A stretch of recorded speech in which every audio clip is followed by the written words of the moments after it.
morning, YouTube. Good morning indeed.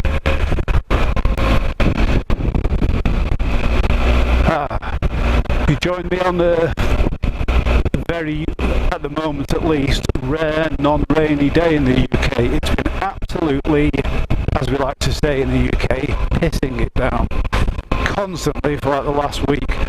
Just so coincidentally, when I picked up my new bike, it wazzed it down from that day forward. But nonetheless, I managed to get out on him a couple of times. I'm just coming up 3 miles before 500 mile travel, which will be when the bike's due its first service, which is booked in tomorrow. So I'm just going to go for a bit of a bimble around on him to just take it over that 500. And I thought I would just fill you in on how things are going with old Mr. Parker here. In a nutshell, brilliant, going really well.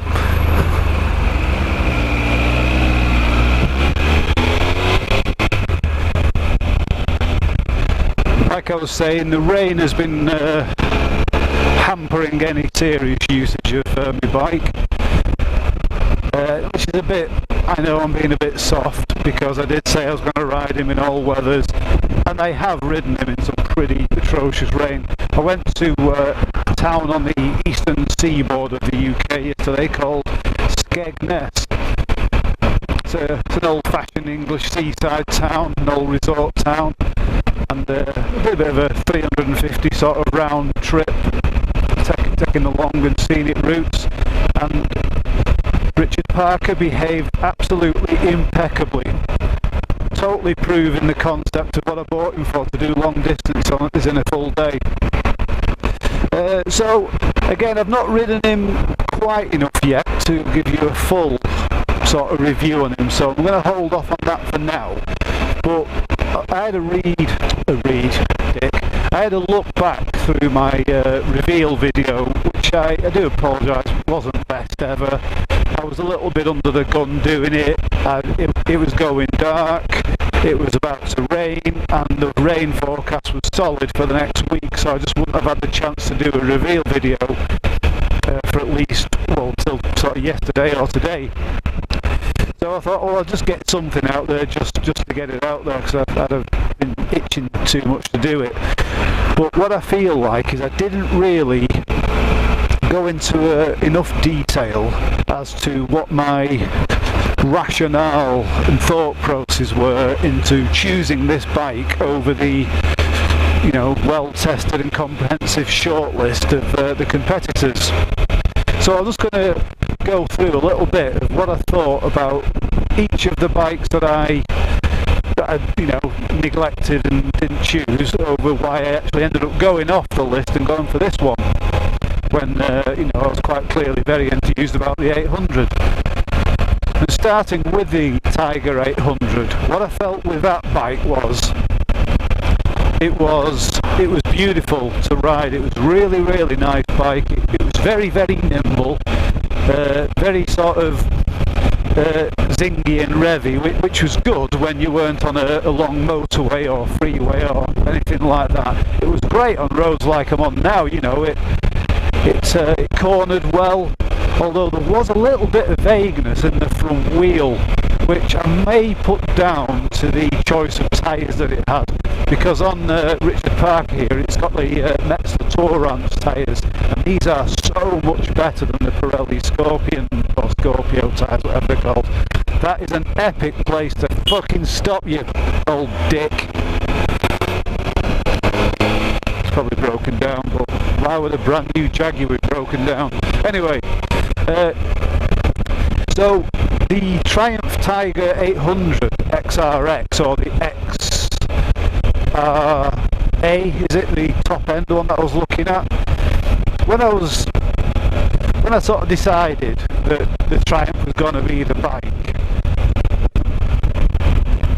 I spent a lot of time on the Triumph website configurator, putting the bike together with everything that I would want on it, and it kind of just struck me that the price that it was like looking like I was going to pay for the bike, it was about the same price as one of these, albeit without the luggage. And it's just like, well, that seems a bit, I don't know, one, I was thinking, well, why is a 1200 so cheap compared to the 800, or why is the 800 so expensive?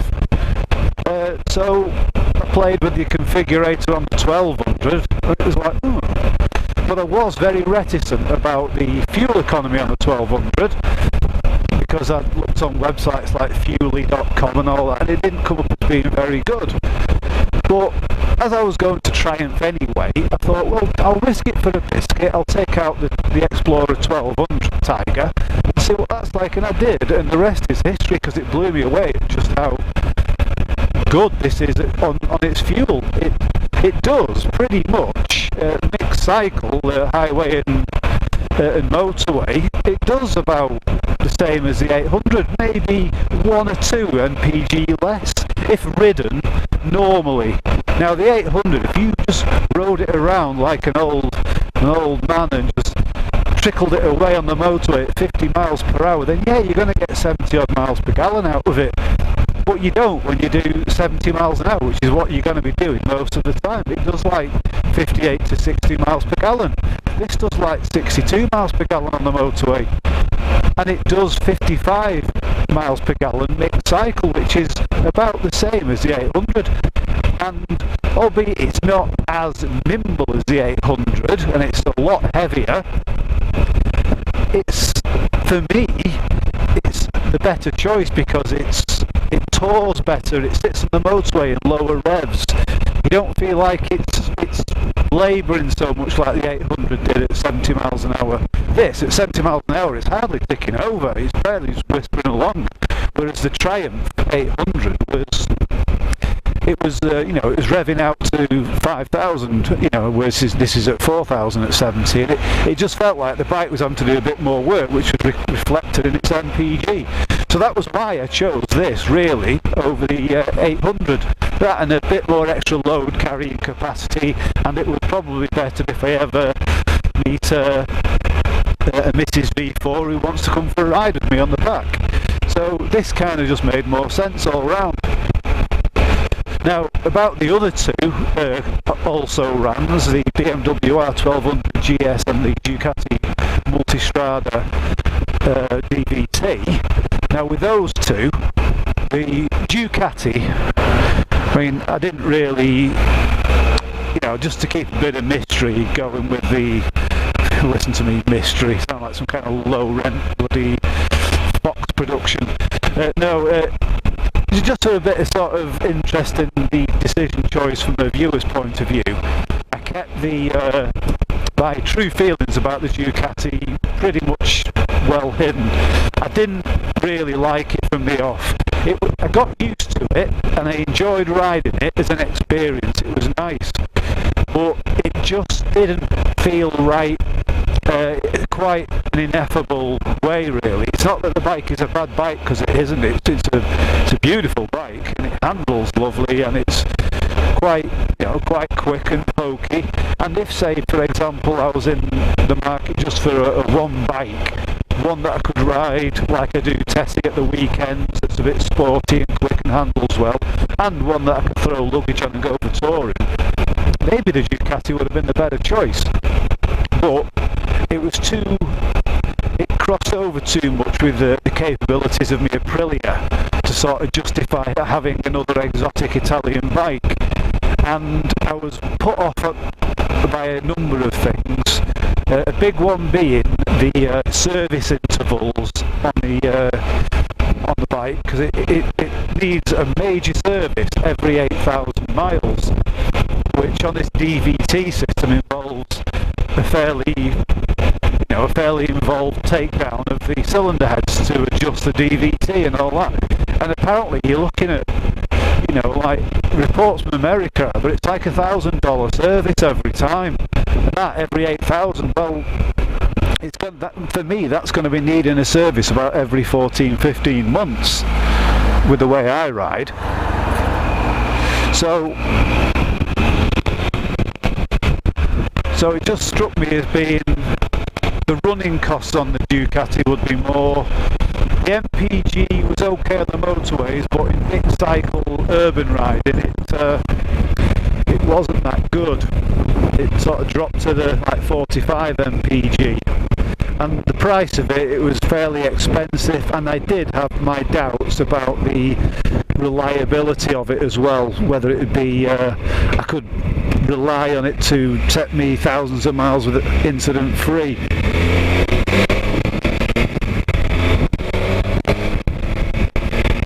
And I'm sure that there's Ducati owners out there that say, no, you're completely wrong, Veefour. The Ducati is very, very reliable, it would never let you down. And I'm sure that has been the case for the majority of Ducati owners. But I have read online sort of reviews and forums where it's not, you know, necessarily the bike that you can rely on 100% of the time. And I had an issue with the fact that the cams on it are belt driven as opposed to gear or chain driven like the majority of bikes. And I've seen pictures of the teeth being shredded off cam belts, which would just create an almighty amount of damage in the engine, which would cost thousands to fix. And one thing about a bike that you're going to go long distances on, you've got to trust it. You've got to sit here relaxed, believing that this machine is not going to let you down. And with a Triumph, you know, Triumph's reliability is pretty legendary, really. And I just wouldn't have felt comfortable on a very psychological level that the Ducati would not at some point really leave me in the lurch. So yeah, so the Ducati was really a non-starter from the beginning. And then there was the BMW, which I really did like. I did like riding the BMW. It was gloriously comfortable, probably a little bit more comfortable than the big Tiger here. The seating position was a little bit more relaxed. The angle between your thigh bone and your shin was more at 90 degrees than it is on this one. On this one, your feet are a little bit further back than they are on the BMW, which is not a massive thing, but it does make for a slightly less comfy riding position. And I feel that this would probably benefit and be much better if it had about another 20 or 30 mil riser on the bars, which I've looked into I can get, so that would fix that, and that would be this perfect then. But the thing with the BMW is, I'm still getting used to this gearbox. I still think I'm riding Tesla and I'm to stir the gearbox, and you don't. But anyway, the BMW, very expensive for the build that I wanted. It was 16,000 UK pounds, and in contrast to that, fully built with the offers that I got on this bike, this was £12,500, and the difference in quality in this, I mean, this is every bit, if not better quality, I think, a build than the BMW. The BMW's engine felt a little bit agricultural. There was vibrations at various RPMs. The quite noticeable one was when you went at around 80 miles per hour on the motorway. You got quite a ferocious vibration back through the seat, which very unnerving. And the gearbox was very clunky on it. And you know, it wasn't. If it had been absolutely perfect and lovely and smooth like the Triumph is, then it would have been a complete no-brainer. I'd have paid the extra and I'd have got the BMW, but it wasn't. I don't think that BMW's build quality is as good as they would like to think that it is. And there's just little things about it that just sort of like made me think, yeah, if it's a 12,000 bike I would have liked it, but a 16,000 bike, I think you're paying for a bit of brand prestige there, and I don't like being ripped off, and I kind of felt like the BMW is slightly ripping you off. Yeah, you've got electronic suspension, but you don't really need it on a sort of, you know, on a bike like that. Yeah, it was kind of fun to play with soft, medium and hard settings and things like that, but it's like all these electronic cage, you basically find the one that you like best and you just leave it on that for 99% of the time, the same way I do my Tuono, the same thing I said about the Ducati. Just put it in sport and leave it in sport. You don't need all these different modes, which the current iteration of the Triumph Explorer doesn't have. There's no ride modes on this. You've got traction control, anti-lock braking, both of which you can adjust, and that's pretty much it. but the way it rides is absolutely spot on.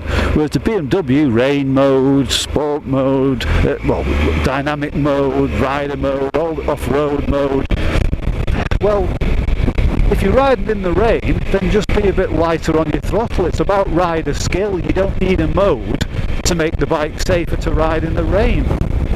Because, you know, in nearly 30 years of riding, I've never spun the wheel out in the rain, you know, because you just moderate how you twist your throttle.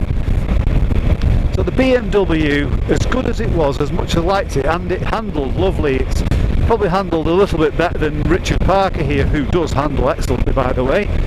So I like the comfort of it, and I like the handling of it. I just didn't like the price compared to the quality of the bike.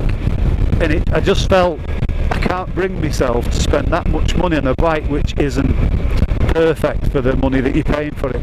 Whereas £12,500, I was more than happy to pay that for this, because it feels like you're getting value for money. You're getting a thoroughly modern bike, fly-by-wire throttle, cruise control, traction control, anti-lock brakes, very comfortable, very powerful, torquey engine, and it is, by the way, oh, yeah, 506 miles, brilliant! Bloody hell, the attention span of a goldfish. So, yeah, so in a nutshell, that's basically my rationale as to why I chose Richard Parker here. And I thought, well, I wouldn't tell you beforehand that there was another player in the game, because I thought, yeah, it'd be a bit of fun on the reveal video, like saying, what's it going to be? Is it going to be contestant 1, contestant 2, contestant 3? No, it's going to be contestant Z. So, yeah, it's a little bit of fun on my part, that. So, yeah, in a nutshell, that is the rationale as to why I chose Richard Parker here, and I'm very, very happy with him. And very shortly we're going to be, well, in a couple of weeks, we're going to be setting off on a bit of a tour around Europe. Thank you very much.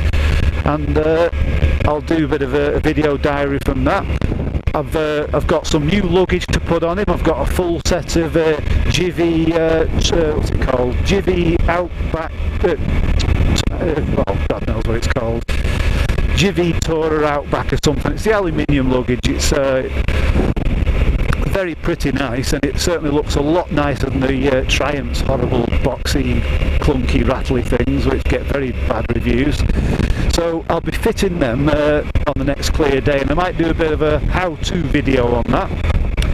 But other than that, for now, I'm just going to go and have a little bit more of a ride around and enjoy this brief respite in the crappy English weather.